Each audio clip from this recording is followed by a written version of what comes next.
Enquanto o primeiro mundo vivia os anos dourados do pós-guerra, com estabilidade econômica, televisão colorida e otimismo no ar, do outro lado do planeta tinha uma carnificina rolando sem parar. 30 anos de guerra e 50 mil americanos mortos. Mas a conta real, mais de 2 milhões de vietnamitas e outros povos da Indochina foram massacrados. E tu sabe o que é o mais insano nisso tudo? É que a maior potência militar do mundo, com toda a tecnologia que tu pode imaginar, foi derrotada por camponeses armados com rifles velhos e armadilhas de bambu. E como é que isso foi possível? Como um país pequeno, pobre e dividido conseguiu resistir a 3 impérios diferentes, o Japão, França e Estados Unidos, e acabar saindo vitorioso? E por que até hoje a gente chama de Síndrome de Vietnã, aquele medo que os Estados Unidos têm de se envolver em guerras que não podem vencer. Eu sou o Mohamed e sejam bem-vindos ao V de História, moçada.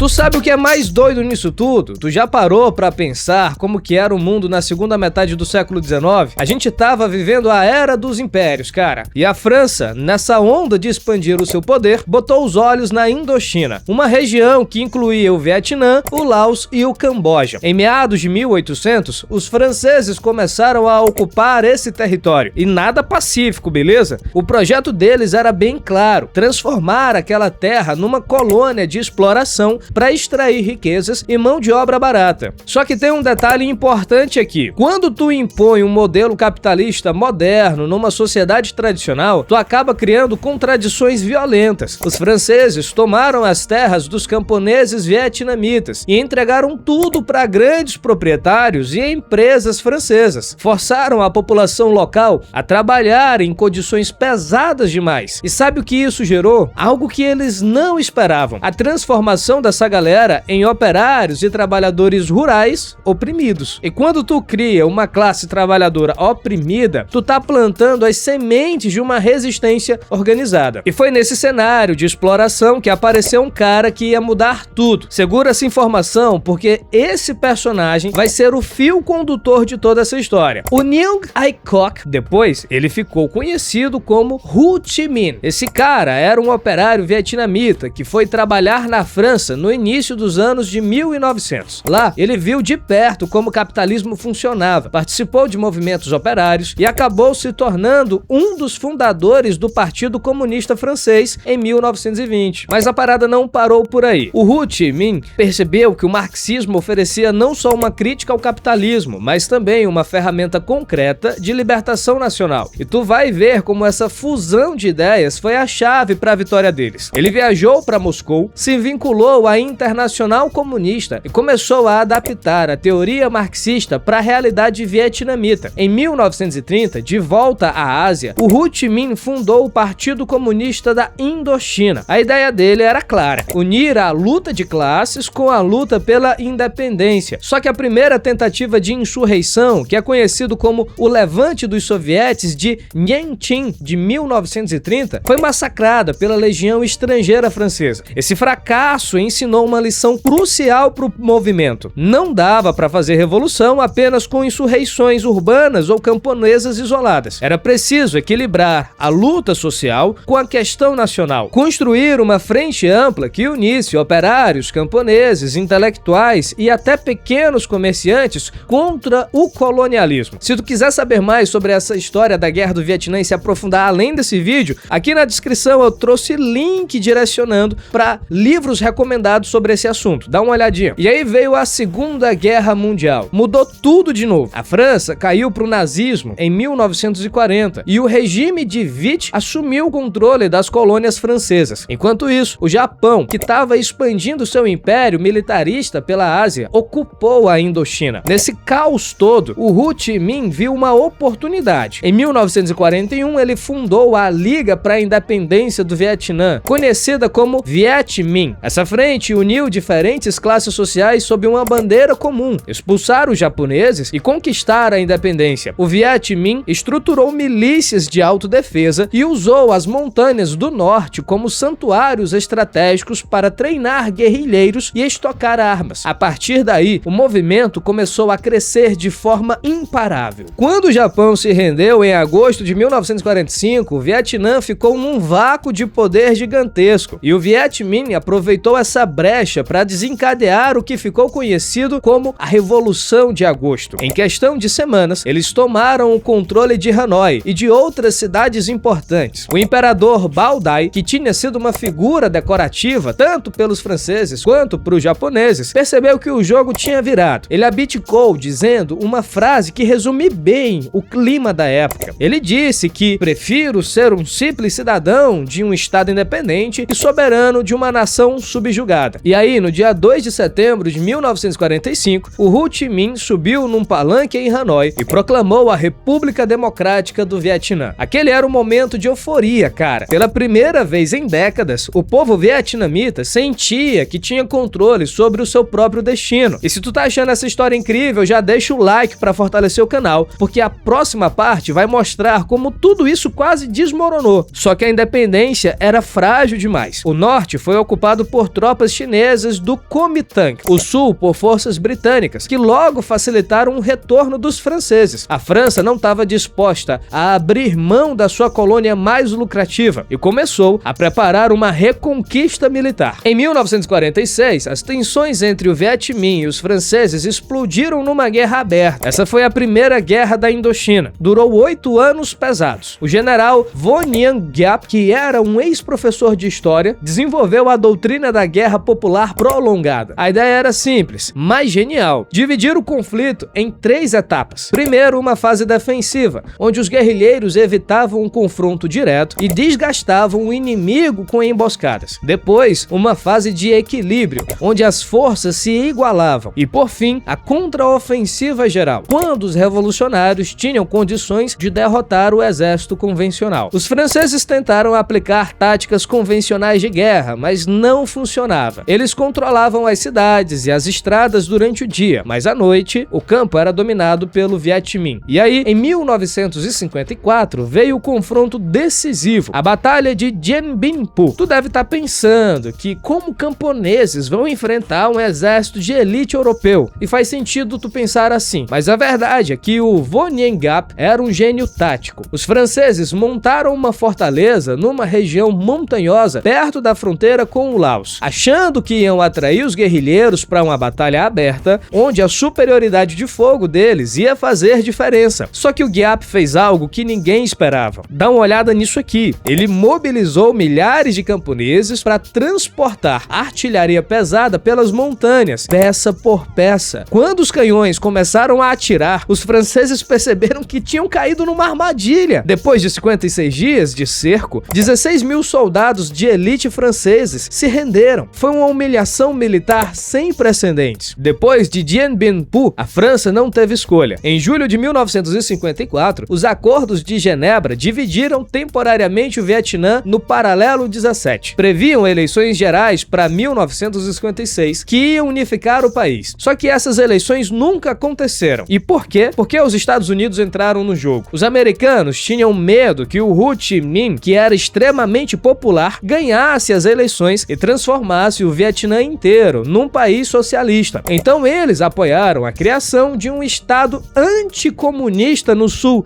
liderado por um cara chamado Ngo Dinh Diem. O Diem era um católico autoritário que tinha o apoio da elite latifundiária e da igreja. O governo dele foi uma ditadura neocolonial, cara. Ele reverteu a reforma agrária que o Viet Minh fez durante a guerra contra a França. Devolveu terras para os antigos proprietários. E imagina a raiva dos camponeses que tinham recebido aquelas terras como recompensa por lutarem contra os franceses. O Diem também reprimiu budistas, que eram a maioria da população, e perseguiu qualquer um que tivesse ligação com o Viet Minh. Essa repressão violenta levou à formação da Frente Nacional de Libertação do Vietnã do Sul, conhecida como FNL ou Vietcong. Isso rolou em 1960. Essa frente não era uma invasão do norte, como os americanos gostavam gostam de dizer. Era uma resposta direta à tirania do Diem. E aqui entra um conceito militar importante que os americanos tentaram aplicar: a guerra especial. O general Maxwell Taylor cunhou esse termo para descrever uma estratégia onde os Estados Unidos não enviavam tropas de combate direto, mas financiavam e treinavam exércitos locais com assessores americanos. A ideia era deixar asiáticos lutarem contra asiáticos. Só que essa estratégia falhou miseravelmente. Sabe por quê? Porque a FNL tinha algo que o exército de Saigon não tinha: legitimidade popular. Os guerrilheiros viviam integrados com a população, num sistema que o jornalista Wilfred Burchett chamou de vida integrada com o inimigo. Durante o dia, aldeias pareciam estar sob controle do governo, mas à noite, elas eram operadas pela infraestrutura da